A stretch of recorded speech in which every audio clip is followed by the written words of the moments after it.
Today we're going to talk about medications used for the management of interstitial lung diseases. So a bit of background, what are interstitial lung diseases? Interstitial lung diseases are a group of conditions which can cause inflammation and scarring in your lungs. Interstitial lung disease is sometimes referred to as pulmonary fibrosis. Pulmonary refers to your lungs and fibrosis refers to the scarring. There are many different types of interstitial lung disease, or ILD, and these can be caused by different things.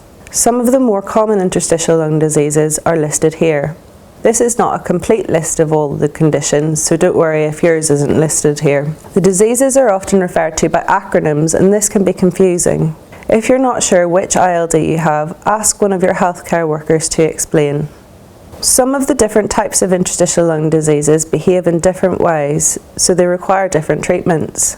It's important that we diagnose which type of interstitial lung disease you have so we can make sure that you're getting the correct medicine to manage your condition. Your GP and hospital doctors will usually start by listening to your chest and asking you lots of questions to try and identify a cause for your interstitial lung disease.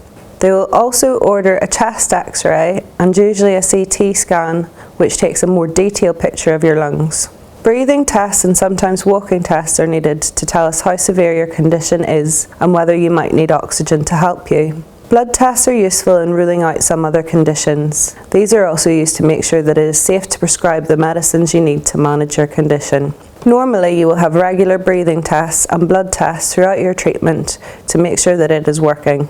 Occasionally, patients need a biopsy, which is where the doctors take a sample of your lung and look at it under a microscope to diagnose the type of interstitial lung disease you have.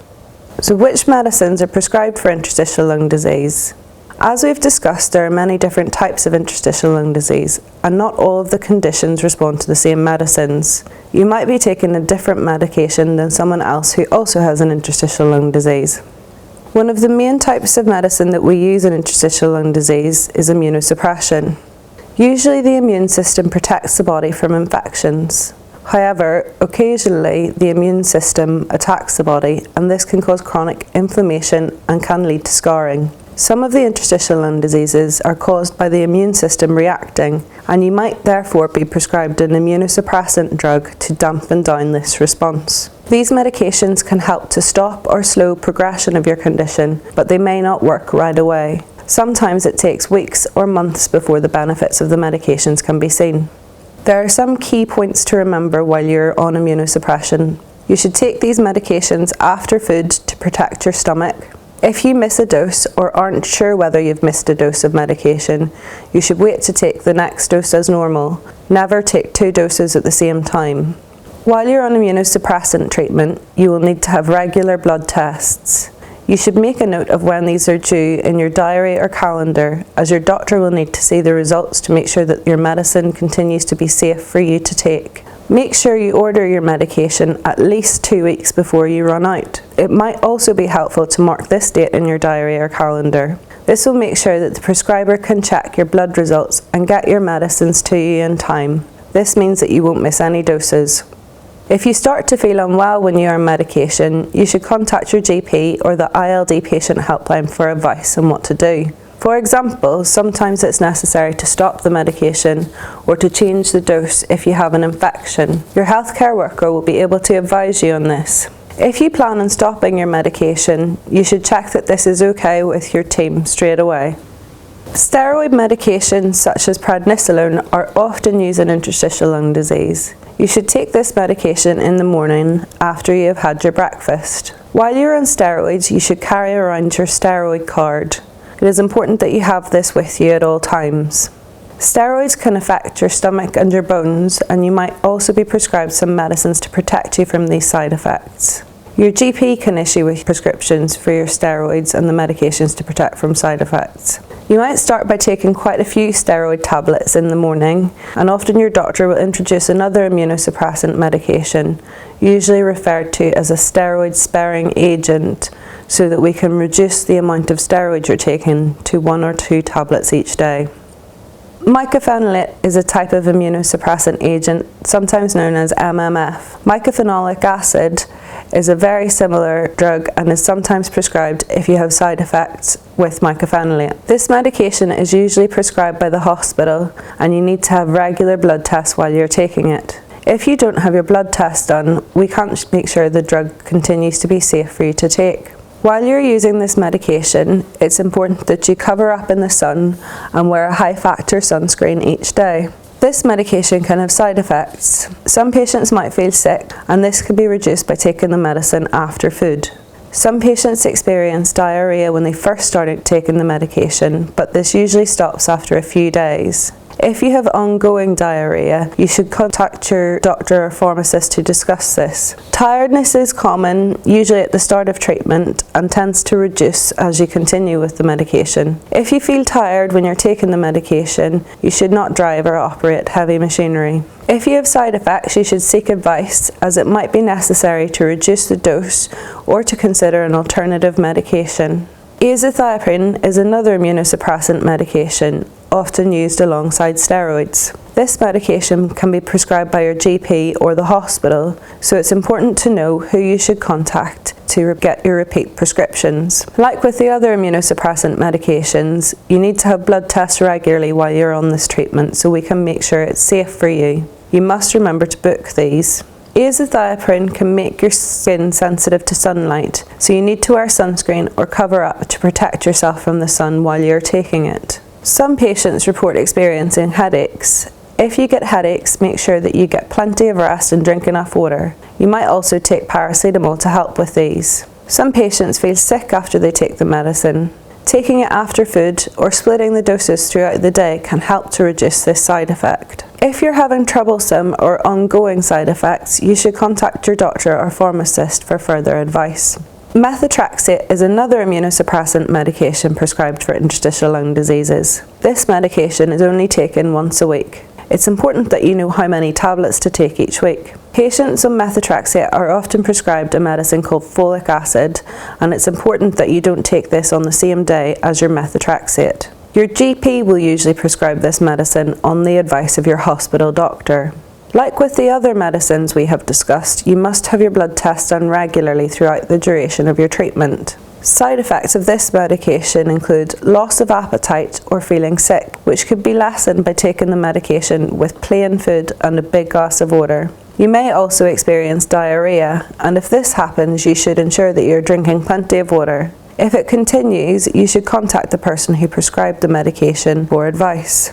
Some patients report having headaches with methotrexate, and if this happens, you can take paracetamol. It's very important that you don't take ibuprofen or other non-steroidal anti-inflammatory medications while you're on methotrexate. If you are concerned about any of the side effects with this medication, you should contact the ILD patient helpline. Another class of medications prescribed in interstitial lung disease are antifibrotic drugs. These can only be prescribed for idiopathic pulmonary fibrosis. They are used to try and slow down the progression of scarring in the lungs. These medicines are always prescribed by the hospital and also require regular blood monitoring throughout the time you're on treatment. Pirfenidone is one type of antifibrotic agent. You will usually be prescribed 2 to 3 tablets 3 times a day. You need to wear factor 50 sunscreen that blocks out UVA and UVB rays every day while you take this medication, as it makes your skin more sensitive to sun. You should space the doses evenly throughout the day, usually with breakfast, lunch and dinner. Once again, it's important that you remember to have your blood results checked regularly, usually every 3 months while you're on treatment. Pirfenidone can cause nausea or feeling sick, which might be lessened by splitting the doses throughout your meals, or you might need a lower dose. Some patients experience a lack of appetite and losing weight. We would suggest weighing yourself regularly while you're on treatment to keep an eye on this. If you notice that you're losing weight, there are tips and tricks to make sure that you're getting enough calories each day, and you should talk to your healthcare worker about this. If you're having side effects, you should speak to the ILD team for advice. Nintedanib is another antifibrotic agent which is prescribed for idiopathic pulmonary fibrosis, or IPF. It is taken twice daily after a meal and as close to 12 hours apart as you can manage. Again, this requires regular blood tests. common side effect of nintedanib is diarrhea, and this can usually be managed by spacing the doses 12 hours apart and taking loperamide, also known as Imodium. Some patients might feel sick when they take nintedanib and might need to take an anti-sickness tablet. You should speak to your doctor or pharmacist for advice about this. Like with pirfenidone, patients on nintedanib can lose weight, so regular weighing is important to keep track of this. You should contact the team for advice about any persistent or troublesome side effects. The ILD team or your GP might suggest some other medicines to help you with your symptoms. Patients with lung conditions are often troubled by cough. Some patients have a dry cough that doesn't cause them to bring up a lot of sputum, and some patients have a cough which is productive of large amounts of phlegm. If you are bothered by your cough, you should seek advice, as there are some medications you can try to help with this. If you're coughing more than is usual for you, or bringing up more sputum, or sputum that is yellow, brown or green, you should seek medical attention. The pulmonary rehabilitation course teaches some very helpful techniques for managing breathlessness, and it is important to practice these regularly. If your breathlessness gets much worse quickly or is stopping you from doing things that you usually do, you should seek medical advice from your GP, 111 or 999 depending on how unwell you are feeling. Your healthcare worker might suggest some medications to manage your breathlessness if it is particularly bothersome or distressing to you. Two of the commonly prescribed medicines for breathlessness are Oromorph and lorazepam. Patients who experience infections are sometimes prescribed an antibiotic rescue pack to keep at home so they can start the medication as soon as they show signs of infection. Signs of infection might include worsening of your breathlessness or cough, bringing up yellow, green or brown sputum, or feeling extremely tired or fatigued. These medications are not to be used instead of seeking medical attention. If you start your rescue pack of antibiotics, it's still very important that you let your GP know. They might want to see you to assess whether you need further treatment or to rule out other causes for your symptoms. If you use your rescue pack at home, you need to make sure you order a replacement pack from your GP. It is recommended that you have the pneumonia vaccine to protect against certain types of chest infection and also get the flu vaccine every year. These are safe for you to have with your ILD medications. These will not protect you against every type of infection or flu, but are important to protect you from some of these. These vaccinations cannot cause pneumonia or flu. We are always doing research into possible treatments for interstitial lung diseases and investigating possible causes. There are a range of studies which you could potentially be enrolled on, and even if you are not eligible for some studies, you might be contacted in the future if a new study starts that you could participate in. If you are participating in a clinical trial, you would have to come to the hospital more often to be reviewed by the team so we can assess if the medication is working. If you are interested in participating in clinical trials, you can contact the ILD team for more information on these.